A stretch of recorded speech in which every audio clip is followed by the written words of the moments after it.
ಒಬ್ಬ ಬಡ ಹುಡುಗ, ಪತ್ರಿಕೆ ಹಂಚುತ್ತಿದ್ದ ಹುಡುಗ, ಒಂದು ದಿನ ಭಾರತದ ರಾಷ್ಟ್ರಪತಿಯಾಗುತ್ತಾನೆ ಅಂದ್ರೆ ನೀವು ನಂಬ್ತೀರಾ? ಇದು ಕೇವಲ ಕಥೆಯಲ್ಲ, ಇದು ಕನಸಿನ ಶಕ್ತಿ. ಇದು ಡಾಕ್ಟರ್ ಕಲಾಂ ಅವರ ಜೀವನ.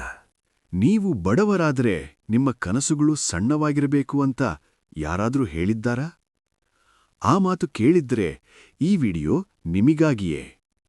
ಏಕೆಂದರೆ ಒಬ್ಬ ಪತ್ರಿಕೆ ಹಂಚುತ್ತಿದ್ದ ಹುಡುಗ ಭಾರತವನ್ನು ಕ್ಷಿಪಣಿ ಶಕ್ತಿಶಾಲಿ ದೇಶವನ್ನಾಗಿ ಮಾಡಿದ. ಅವರ ಹೆಸರು doctor APJ Abdul Kalam. APJ Abdul Kalam ಅವರ ಜೀವನವೇ ಒಂದು ಪ್ರೇರಣಾದಾಯಕ ಮಹಾಕಾವ್ಯ. ತಮಿಳುನಾಡಿನ ರಾಮೇಶ್ವರಂ ಎಂಬ ಸಣ್ಣ ದ್ವೀಪ ಪಟ್ಟಣದಲ್ಲಿ ಸರಳ ಕುಟುಂಬದಲ್ಲಿ ಜನಿಸಿದ ಕಲಾಂ ಅವರಿಗೆ ಐಶ್ವರ್ಯವಿರಲಿಲ್ಲ, ಆದರೆ ಕನಸುಗಳಿತ್ತು. ಅವರ ತಂದೆ ದೋಣಿ ಮಾಲೀಕರಾಗಿದ್ದು, ತಾಯಿ ಗೃಹಿಣಿ. ಮನೆ ಪರಿಸ್ಥಿತಿ ಸುಲಭವಾಗಿರಲಿಲ್ಲ. ಶಾಲೆಯ ನಂತರ ಅವರು ಪತ್ರಿಕೆ ಹಂಚುವ ಕೆಲಸ ಮಾಡುತ್ತಿದ್ದರು. ಆದರೆ ಒಂದು ವಿಷಯ ಮಾತ್ರ ಎಂದಿಗೂ ಕಡಿಮೆ ಆಗಲಿಲ್ಲ: ಜ್ಞಾನ ಪ್ರೀತಿ. ನಾನು ಬಡವನಲ್ಲ, ನನಗೆ ಕನಸುಗಳಿವೆ ಎನ್ನುವ ಭಾವನೆ ಅವರ ಮನಸ್ಸಿನಲ್ಲಿ ಬೇರೂರಿತ್ತು. ಶಾಲೆಯ ದಿನಗಳಲ್ಲಿ ಒಬ್ಬ ಶಿಕ್ಷಕರು ಅವರಿಗೆ ಹಾರುವ ಹಕ್ಕಿಗಳ ಬಗ್ಗೆ ಪಾಠ ಹೇಳಿದಾಗ ಆಕಾಶದತ್ತ ಅವರ ದೃಷ್ಟಿ ತಿರುಗಿತು. ಆ ದಿನದಿಂದಲೇ ವಿಮಾನ ತಂತ್ರಜ್ಞಾನದಲ್ಲಿ ಕೆಲಸ ಮಾಡುವ ಕನಸು ಬೆಳೆದು. ನಂತರ ಅವರು ಮದ್ರಾಸ್ ಇನ್ಸ್ಟಿಟ್ಯೂಟ್ ಆಫ್ ಟೆಕ್ನಾಲಜಿಯಲ್ಲಿ ಇಂಜಿನಿಯರಿಂಗ್ ಓದಿದ್ರು. ಅಲ್ಲಿ ಕೂಡ ಪರಿಸ್ಥಿತಿ ಸವಾಲುಗಳಿಂದ ಕೂಡಿತ್ತು. ಒಂದು ಬಾರಿ ಪ್ರಾಜೆಕ್ಟ್ ಸಮಯಕ್ಕೆ ಮುಗಿಸಲಿಲ್ಲವೆಂದು ಪ್ರಾಧ್ಯಾಪಕರು ಕಠಿಣವಾಗಿ ಎಚ್ಚರಿಸಿದರು. ಅದೇ ಕ್ಷಣದಿಂದ ಕಲಾಂ ತಮ್ಮ ಸಾಮರ್ಥ್ಯವನ್ನು ಸಾಬೀತುಪಡಿಸುವ ನಿಶ್ಚಯ ಮಾಡಿದರು. ಅಂದು ಮಾಡಿದ ಶ್ರಮವೇ ಅವರ ಜೀವನದ ತಿರುವು. ಅಭ್ಯಾಸದ ನಂತರ ಅವರು ಇಸ್ರೋನಲ್ಲಿ ಸೇರಿದರು. ಭಾರತದ ಮೊದಲ ಉಪಗ್ರಹ ಉಡಾವಣೆ ಯತ್ನಗಳಲ್ಲಿ ಅವರು ಪ್ರಮುಖ ಪಾತ್ರ ವಹಿಸಿದರು. ಮೊದಲ ಪ್ರಯತ್ನ ವಿಫಲವಾಯಿತು. ರಾಕೆಟ್ ಗುರಿ ತಲುಪಲಿಲ್ಲ. ದೇಶದ ಮುಂದೆ ಅದು ದೊಡ್ಡ ನಿರಾಸೆ. ಆದರೆ ಆ ಸಮಯದಲ್ಲಿ ಅವರ ಹಿರಿಯರು ವಿಫಲತೆಯ ಹೊಣೆ ಹೊತ್ತು ಯಶಸ್ಸಿನ ಶ್ರೇಯಸ್ಸನ್ನು ತಂಡಕ್ಕೆ ನೀಡಿದರು. ಆ ಘಟನೆ ಕಲಾಂ ಅವರಿಗೆ ನಾಯಕತ್ವದ ಅರ್ಥ ಕಲಿಸಿತು. ವಿಫಲತೆಯಲ್ಲಿ ನಾಯಕ ಮುಂದೆ ನಿಲ್ಲಬೇಕು, ಯಶಸ್ಸಿನಲ್ಲಿ ತಂಡವನ್ನು ಮುಂದೆ ತಳ್ಳಬೇಕು. ನಂತರದ ಪ್ರಯತ್ನ ಯಶಸ್ವಿಯಾಯಿತು.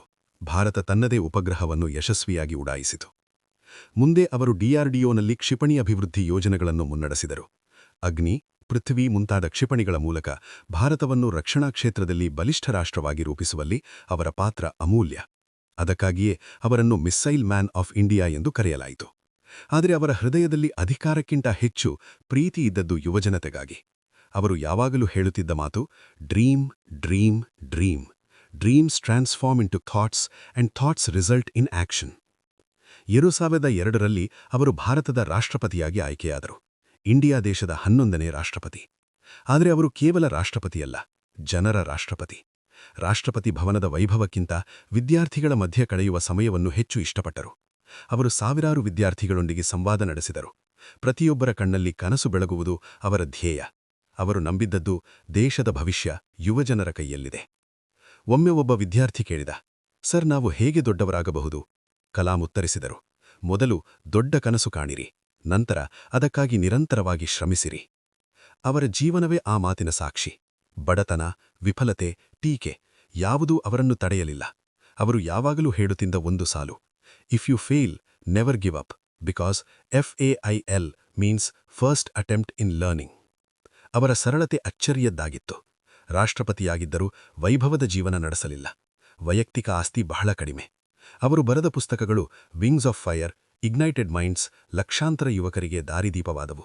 ವಿಶೇಷವಾಗಿ ವಿಂಗ್ಸ್ ಆಫ್ ಫೈರ್ ಅವರ ಆತ್ಮಚರಿತ್ರೆ, ಕನಸು ಕಾಣುವ ಪ್ರತಿಯೊಬ್ಬರಿಗೂ ಶಕ್ತಿಯನ್ನು ತುಂಬುವ ಕೃತಿ. 2015ರಲ್ಲಿ ಅವರು ವಿದ್ಯಾರ್ಥಿಗಳಿಗೆ ಉಪನ್ಯಾಸ ನೀಡುತ್ತಿದ್ದಲೇ ಹೃದಯಾಘಾತದಿಂದಾಗಲಿದರು. ಅಂತಿಮ ಕ್ಷಣದವರೆಗೂ ವಿದ್ಯಾರ್ಥಿಗಳ ಮಧ್ಯವೇ ಇದ್ದರು. ಅದು ಅವರ ಜೀವನದ ಅರ್ಥವೇ ಹೇಳುತ್ತದೆ: teaching was his first love. ಅವರು ನಮ್ಮನ್ನು ಬಿಟ್ಟು ಹೋಗಿರಬಹುದು, ಹಾಗೆ ಅವರ ಕನಸುಗಳಿನ್ನೂ ಬದುಕಿವೆ. ಕಲಾಂ ಅವರ ಕಥೆ ನಮಗೆ ಹೇಳುವುದು ಒಂದೇ: ಪರಿಸ್ಥಿತಿಗಳು ನಿಮ್ಮ ಭವಿಷ್ಯವನ್ನು ನಿರ್ಧರಿಸುವುದಿಲ್ಲ, ನಿಮ್ಮ ದೃಢ ಸಂಕಲ್ಪ ನಿರ್ಧರಿಸುತ್ತದೆ. ನೀವು ಯಾವ ಊರಿನಿಂದ ಬಂದಿದ್ದರೂ, ಎಷ್ಟು ಸವಾಲುಗಳಿದ್ದರೂ, ನಿಮ್ಮ ಕನಸುಗಳಿಗೆ ನಿಷ್ಠರಾಗಿದ್ದರೆ ಆಕಾಶವೂ ನಿಮ್ಮ ಮಿತಿಯಲ್ಲ. ಇಂದು ನೀವು ಓದುತ್ತಿರುವ ಈ ಕಥೆ ಕೇವಲ ಒಬ್ಬ ವ್ಯಕ್ತಿಯ ಜೀವನವಲ್ಲ, ಅದು ಪ್ರತಿಯೊಬ್ಬ ಯುವಕನಿಗೆ ಸಂದೇಶ: ನೀವೂ ಸಹ ಸಾಧ್ಯ.